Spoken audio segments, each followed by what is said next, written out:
Bienvenue à tous à cette nouvelle conférence.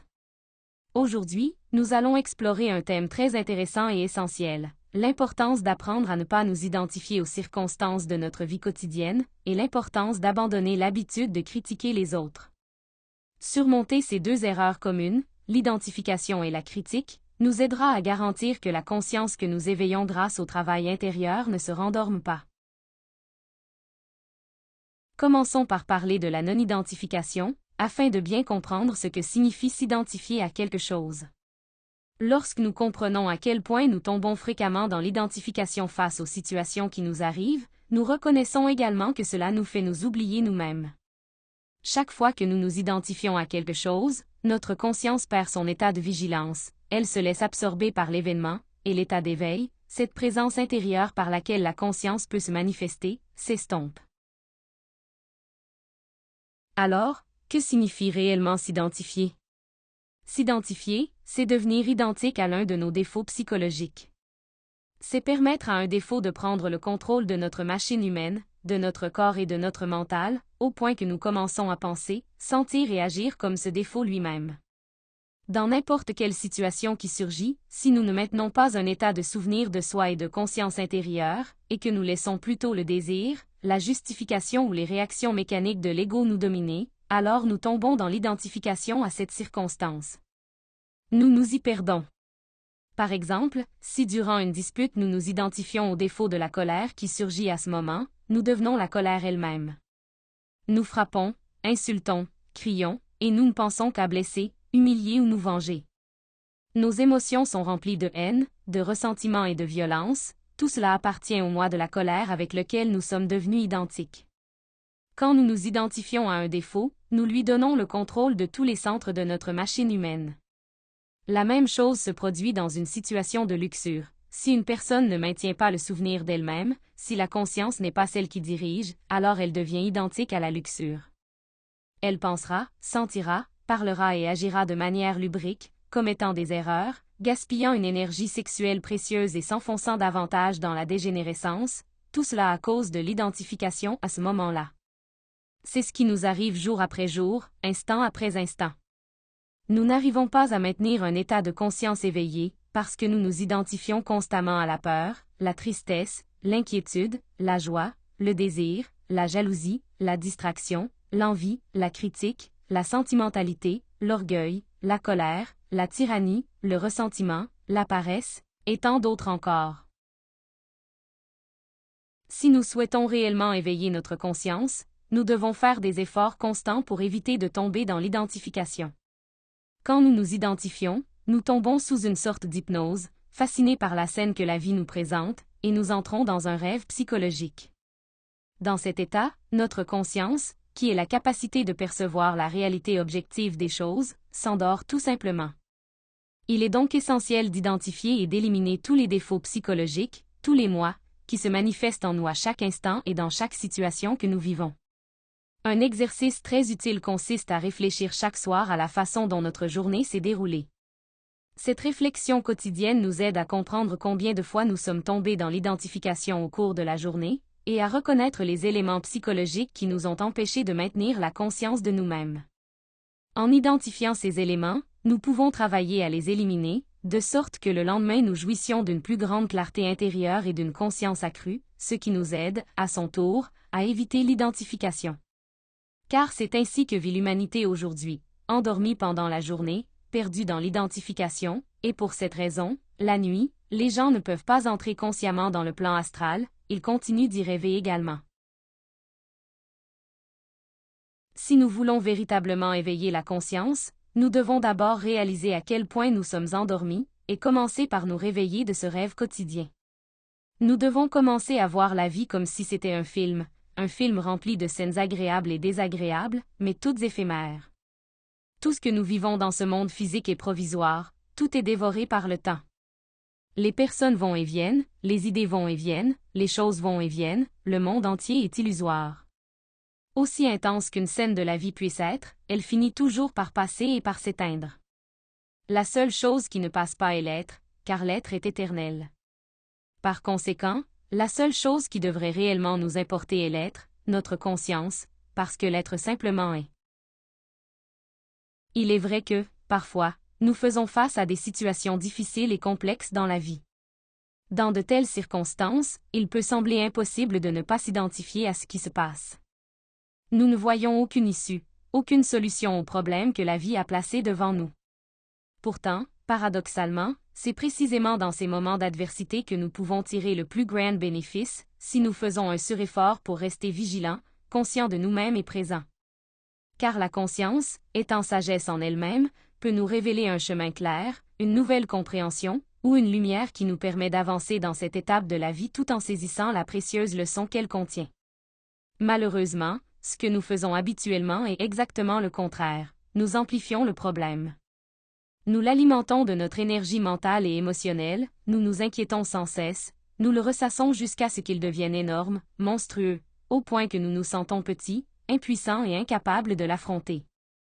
Lorsque nous voyons le problème comme quelque chose de trop grand pour nous, notre identification est déjà trop profonde et notre conscience est complètement endormie. À partir de là, l'imagination mécanique commence à projeter les pires scénarios possibles, que nous allons tout perdre, aller en prison, subir le déshonneur, ou que nos proches seront blessés. Nous devons apprendre à observer à quelle vitesse nous tombons dans ces projections fatalistes, et comprendre que cette négativité nourrit des défauts psychologiques lourds en nous. Ces défauts renforcent la situation, la faisant persister et se répéter. Pendant que nous imaginons toutes ces possibilités catastrophiques, nous souffrons comme si elles étaient déjà réelles, comme si elles se déroulaient réellement à cet instant. C'est ainsi que l'identification rend les gens capables de commettre des actes terribles, même le suicide, parce qu'une circonstance qui n'était au départ que quelque chose de simple devient, dans leur esprit, un problème monstrueux, trop grand pour être affronté.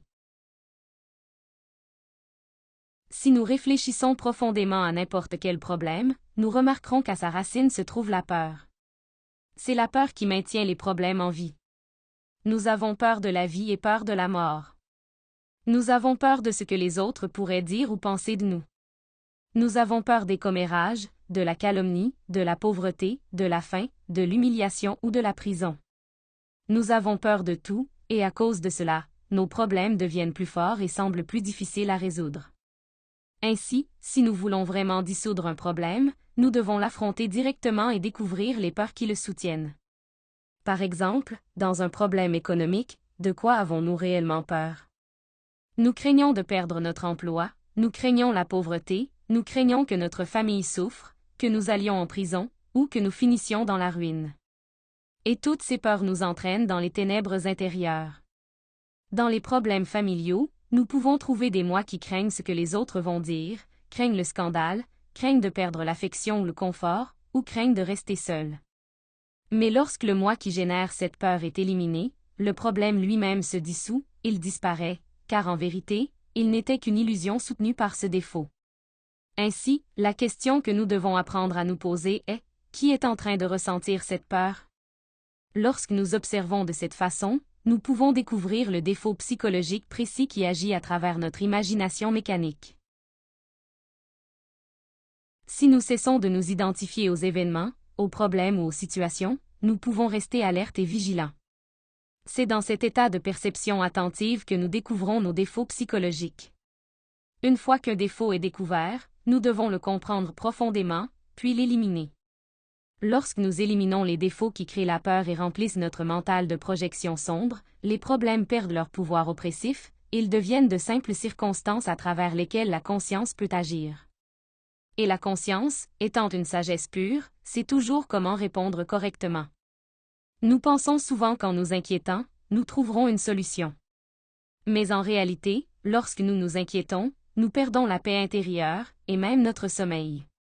Tant que nous sommes identifiés au problème, nous ne pouvons pas accéder à de vraies solutions, car dans cet état, la lumière de la conscience ne peut pas se manifester pour nous guider. Lorsque nous nous identifions, nous cessons d'identifier le défaut derrière cette identification. Nous le projetons plutôt sur les autres. Quand nous sommes intolérants, nous voyons les autres comme intolérants. Quand nous sommes orgueilleux, nous percevons les autres comme arrogants. Quand nous essayons d'imposer notre volonté, nous voyons les autres comme tyranniques. Nos défauts cherchent toujours à nous maintenir identifiés, car tant que nous restons identifiés, nous ne pouvons ni les voir ni les éliminer. Pour ceux qui marchent sur le chemin ésotérique, Il est essentiel de commencer un combat intérieur constant pour ne s'identifier à aucun élément psychologique, quel qu'il soit. Si quelqu'un s'identifie à l'alcool, il finit par boire. S'il s'identifie à la gourmandise, il finit par manger excessivement. De même, si nous nous identifions à la colère, notre conscience s'endort, et nous pouvons rester identifiés pendant des jours, sans nous souvenir de notre travail intérieur.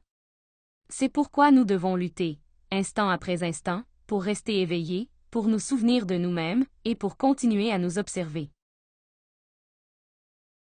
Il est également essentiel d'apprendre à voir les problèmes comme des opportunités. Dans les moments agréables de la vie, notre travail intérieur s'affaiblit souvent. Cependant, dans les situations les plus difficiles, les défauts les plus lourds et les plus enracinés de notre psychologie apparaissent, ceux qui ont emprisonné une grande partie de notre conscience. Si nous apprenons à regarder avec sagesse ces circonstances difficiles, elles deviennent de merveilleuses opportunités de découverte de soi. À travers elles, nous pouvons récupérer de grandes quantités de conscience emprisonnée et acquérir une sagesse authentique en appliquant le processus de la mort psychologique. Étudions maintenant un autre aspect qui empêche l'éveil de la conscience. Pourquoi jugeons-nous les autres? Il est nécessaire de comprendre que nous ne nous connaissons réellement pas, et que les personnes autour de nous servent de miroir à travers lesquels nous pouvons voir notre propre reflet intérieur. Lorsque nous comprenons cela, nous commençons à valoriser les relations humaines beaucoup plus profondément, car elles nous permettent de découvrir des aspects cachés de nous-mêmes, des choses que nous ne voulons généralement pas reconnaître, et que, par conséquent, nous ne pouvons pas changer. Si, chaque fois que nous voyons un défaut chez quelqu'un, nous nous observons immédiatement, nous pouvons découvrir qu'il existe en nous un défaut réagissant à ce que nous voyons. Ce défaut intérieur ne veut pas être découvert, alors il nous pousse à critiquer les autres, à projeter vers l'extérieur, et à nous endormir intérieurement, empêchant ainsi l'auto-observation. Ce qui nous irrite ou nous dérange chez quelqu'un d'autre est toujours quelque chose que nous portons aussi dans notre propre psychologie, mais que nous n'aimons pas voir reflété à l'extérieur. C'est pour cela que nous le critiquons. La loi du miroir enseigne que tout ce que nous voyons chez les autres correspond à quelque chose de profondément enraciné en nous. Par exemple, une personne lubrique tend à voir la luxure partout. Un voleur a tendance à croire que tout le monde est voleur. Et parfois, nous réagissons parce que la polarité opposée de ce même défaut existe en nous. Si, par exemple, je vois quelqu'un dépenser son argent sans compter et que j'ai en moi le moi avare, cette avarice réagit en voyant son opposé, le gaspillage, et je ressens du déplaisir. La paresse qui nous dérange chez les autres est la même paresse qui vit en nous. Mais on ne peut le vérifier que par l'auto-observation, en observant si nous jugeons à partir de la paresse active elle-même ou à partir d'un faux zèle. L'ego est toujours offensé lorsqu'il voit son propre reflet. C'est pourquoi, lorsque nous sommes confrontés chez les autres à quelque chose que nous n'avons pas encore travaillé en nous, quelque chose que nous n'avons pas compris, nous avons tendance à ressentir du rejet, de l'irritation ou du jugement. Si nous possédions réellement la vertu opposée à ce défaut, nous ne critiquerions pas, nous comprendrions. La compréhension engendre la compassion, non le jugement. Prenons, par exemple, le moi ivrogne. Une personne qui boit se trouve dans la polarité active de ce défaut. L'abstinent, quant à lui, est dans la polarité passive, mais s'abstenir ne signifie pas que l'on a compris ou éliminé le défaut, cela signifie simplement qu'il est réprimé. Cette répression se révèle chaque fois que la personne ressent du rejet ou du dégoût envers ceux qui boivent. Cependant, ceux qui ont déjà étudié, compris, et éliminé ce défaut connaissent ses mécanismes, ils savent comment il a servi la personne. Par conséquent, au lieu de juger ou de critiquer, ils ressentent une véritable compréhension et, si possible, offrent de l'aide ou des conseils à ceux qui souhaitent sincèrement dépasser cette condition. La clé de tout travail intérieur est de diriger constamment l'observation vers l'intérieur, observer ce que nous ressentons, ce que nous pensons, ce que nous désirons, comment nous réagissons, et remarquer le dialogue interne qui se déroule sans cesse en nous. En observant notre monde intérieur, nous faisons de nombreuses découvertes. Et avec la compréhension, nous pouvons éliminer progressivement les défauts psychologiques que nous avons compris. Mais si l'identification prend le dessus, l'étape suivante est inévitable, la critique, nous finissons par critiquer le même défaut que nous avons projeté sur quelqu'un d'autre. Réfléchissons un instant à cela. Si nous ne nous connaissons pas vraiment, comment pouvons-nous croire que nous connaissons les autres? Nous voyons quelqu'un dans la rue ou sur les réseaux sociaux faire quelque chose, et immédiatement le juge intérieur apparaît. Ah, celui-là est une prostituée. Celui-là est efféminé. Celui-là est un voleur, etc. Mais qui juge réellement? Si nous regardons attentivement une main qui pointe vers quelqu'un, nous verrons que lorsqu'un doigt pointe vers l'extérieur, 3 doigts pointent vers nous-mêmes. Ces 3 doigts nous rappellent que ce sont nos propres défauts psychologiques qui jugent à l'extérieur ce qui existe en réalité en nous. Nous devons réaliser que ce que nous jugeons chez les autres n'est qu'apparence. Nous ne connaissons pas les causes cachées qui ont poussé une personne à agir d'une certaine manière. Nous ne voyons qu'une circonstance extérieure, et à partir de cette vision limitée, nous condamnons. Réfléchissons maintenant à certaines des conséquences de la critique. Lorsque nous critiquons les autres, nous perdons la capacité de nous observer nous-mêmes, car notre attention est entièrement dirigée vers l'extérieur, vers ce que l'autre fait ou dit. Ainsi, nous manquons l'opportunité merveilleuse de l'autodécouverte et de la transformation intérieure. La critique endort la conscience, et avec elle nous perdons le jugement critique, c'est-à-dire la capacité de la conscience à comprendre ses propres défauts. Dès que nous critiquons une autre personne, cette faculté sacrée disparaît. Et comme celui qui critique ne comprend pas, car il n'a pas encore appris à travers ce défaut, la vie elle-même le place dans la même situation qu'il avait jugée, afin qu'il puisse l'expérimenter directement. Naturellement, il finit par agir de la même manière que celui qu'il critiquait, ou même pire. Les jugements que nous portons sont toujours erronés, car si nous ne nous connaissons pas nous-mêmes, comment pourrions-nous connaître les processus internes qui amènent quelqu'un à agir comme il le fait? Et que se passe-t-il comme conséquence de ces jugements erronés? Ils se transforment en calomnie, ce qui empoisonne nos relations avec les autres. En ésotérisme, ce qui compte vraiment n'est pas le lien extérieur, mais la relation intérieure que nous entretenons avec chaque être. Lorsque nous jugeons quelqu'un, nous devenons son ennemi intérieur.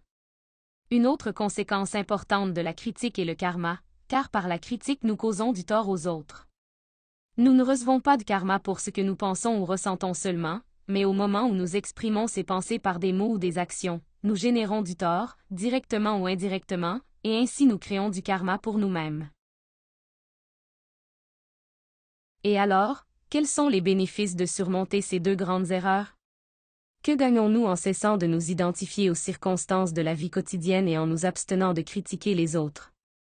Le premier et le plus important bénéfice est que notre conscience ne s'endormira plus.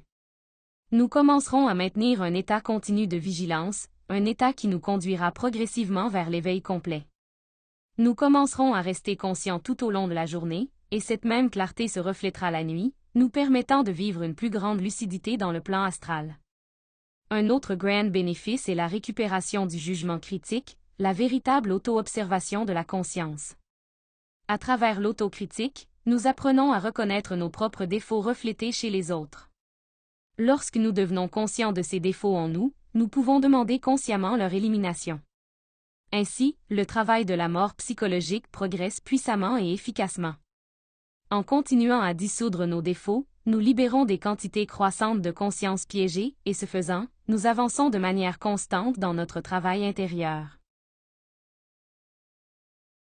Il est donc essentiel de commencer une lutte consciente et déterminée. Une lutte pour éviter l'identification avec les événements de la vie quotidienne. Et pour cesser de juger les autres.